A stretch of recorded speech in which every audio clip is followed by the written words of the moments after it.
And there have been scores of rescues overnight and into the morning in Houston. That is where we find Mark Strassman. Mark?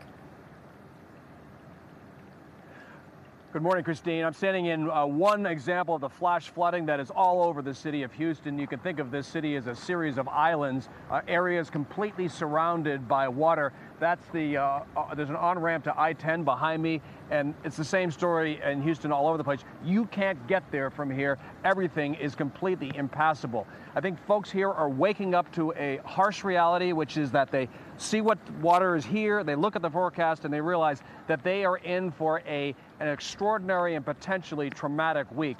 They've already had 6 inches of rain in an hour, up to 14 inches of rain in 3 hours, up to 30 inches of rain in 24 hours. And the forecast says that this rain is going to just keep coming. One local meteorologist said that this city will get a year's worth of rain, a year's worth, just in this storm. So there's a flood evacuation, a flood emergency order in effect. People being told to stay off the road, stay indoors, find high ground, and stay in that high ground.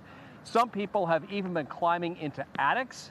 The police chief says if you're going to do that, you need to bring an axe. Why? Because if the water rises up to the attic, you need to have a way to get out. And the axe, maybe you could punch through to the roof and get out that way. And that, of course, brings up another point, which is that the Coast Guard has already begun urban search and rescue operations. If you recall, the Coast Guard plucking people off the rooftops in New Orleans during Katrina.